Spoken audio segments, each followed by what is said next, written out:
everyone listen? No. No. Just as today. Does everyone listen to what the Ari or Rabbi Shimon says? That there is no salvation to the world outside of each and every single individual taking his own destiny and future into his own hands. Into his own hands. Inyal al-Hanisim. And here he wants to discuss the matter of miracles.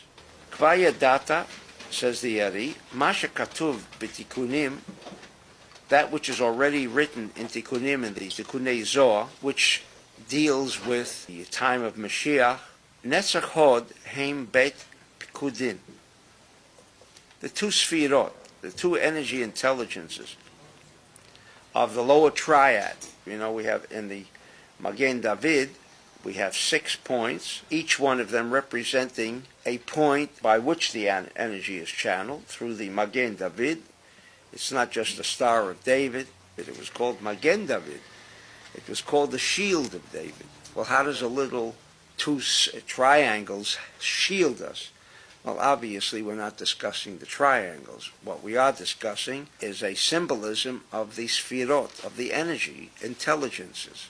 These energies that once were surrounded by these intelligences, then of course we have created a particular energy shield. And so the Netzach and Hod are two Pikudin. Briefly, what it means is when God says, I will remember you. Again, God will remember us. Sometimes he forgets us. You know, like in the Holocaust, he forgot us. Sometimes he does remember us. And then we're lucky. But the way the Zohar interprets Pakod Pakadati as meaning, appointed, it means that we appoint, we establish these connections. And continues the Ari, when you draw down these two particular energies, known as Netzach and Hod, they represent Hanukkah and Purim. In other words, Hanukkah is not, says the Ari, a celebration, to celebrate an event where the Jews were saved. But what does it have to do with me today? Nothing. Says the Ari, no. Hanukkah as a holiday was the result of the connection with Hod. That's the time the cosmos opened. That's the time you can make the connection. Cosmic energies, the real stuff, the stuff that can enhance our lives, and that's the reason it's there, does not appear every day, because we're not referring to the Hashmonaim or the Maccabees, and we're not referring to the miracle that the oil was discovered. It has nothing to do with that. They were the results of an understanding that it is not the lighting of the candles that is significant, nor is the victory of the Hashmonaim over the Greeks that is significant. What is significant is the fact that on this day, the Hashmonaim made use of what we are going to do when we light the candles. And if you don't make use of the way we light the candles as prescribed by the Ari, you might as well never have lit your candles. What do you get from that? Personally, what did you get from that? That's what you get when you light candles without the proper meditation. When was this proper meditation revealed and made use of for the first time in the history of mankind?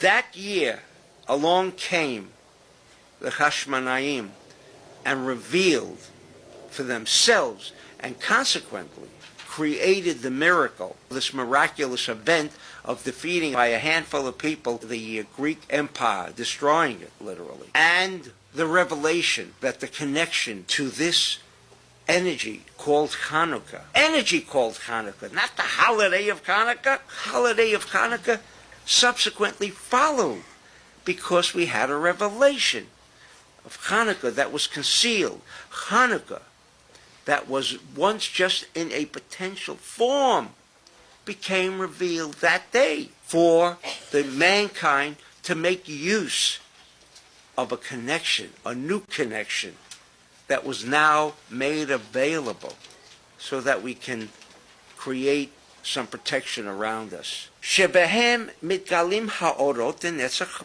v'hod. And netzach is connected by virtue of the tetragrammaton, and ubahod, and the second energy is Adonai, Adonai.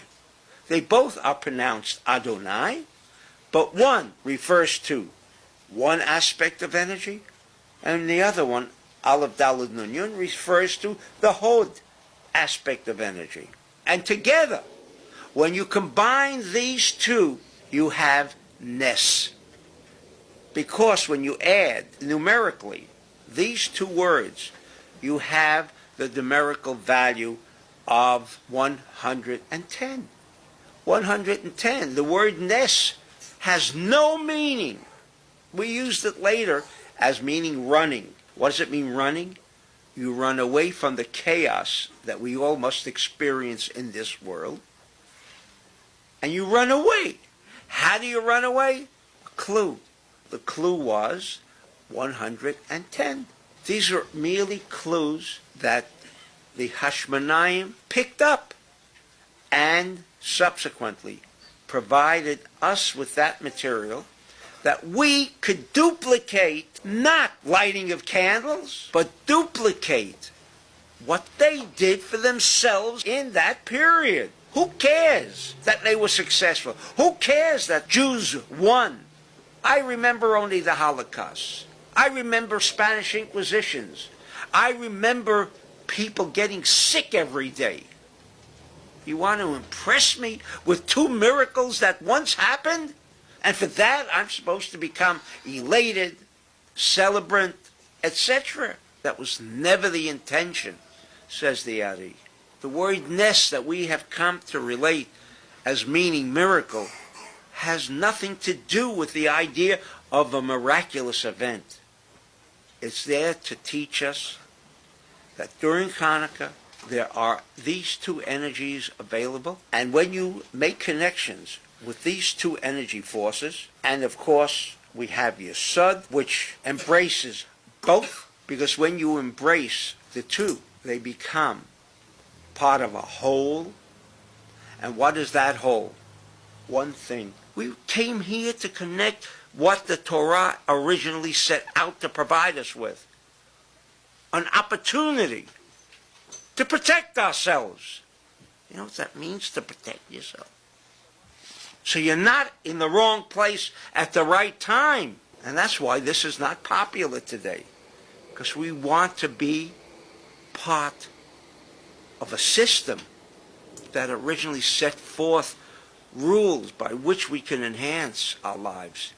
Not just live a haphazard life of being lucky or unlucky.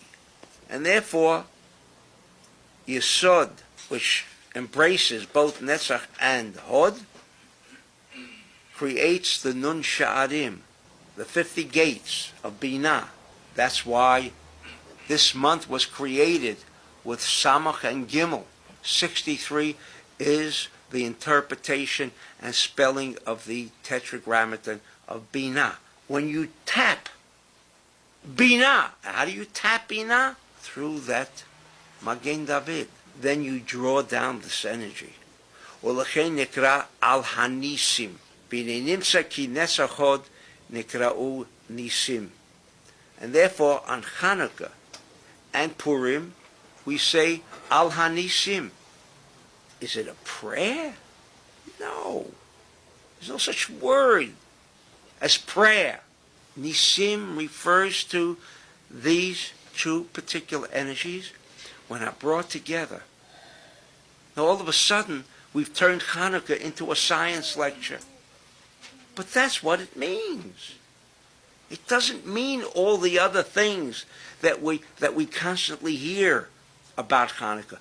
Therefore, many feel there is no hope to eliminating chaos, crime, illness, all of the other things. Any half-sensible person will understand that there is no method that we hear in the newspapers, on radio or television, of how we're going to eliminate crime. Steps are taken, more policemen. Who believes that? This whole idea that there is a possibility that we can do something for ourselves. Don't believe it anymore. Consequently, there's a whole war game. Numbers, letters, a configuration of things that maybe not all of us understand. Not even all of us can even read these configurations. These different ideas of how to set up the Tetragrammaton, how to set up the Elohim, how to set up the Adne, Aleph, Dalet, Nun, Yud. This was all prepared for us by the Ari. And only recently, in the last 30 years, has the public, outside of the learned sages, become privy to this information. It was not available 32 years ago to the average individual. It was not available. And there is enough rejection on the part of the minority to keep this holy study concealed. And we can continue as I did then. But then again, on Hanukkah, a handful of people demonstrated how they can overcome and overpower the Greek Empire.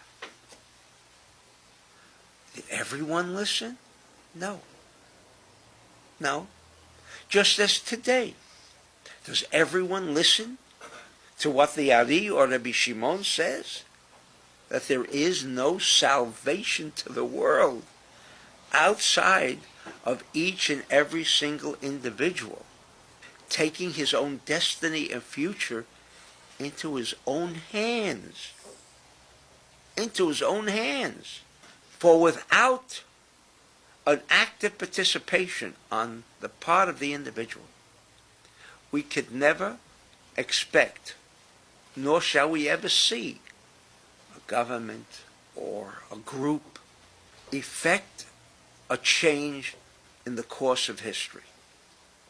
If each and every single individual does not take it upon himself to do something for himself by virtue of what is available to us, Hanukkah is one of them.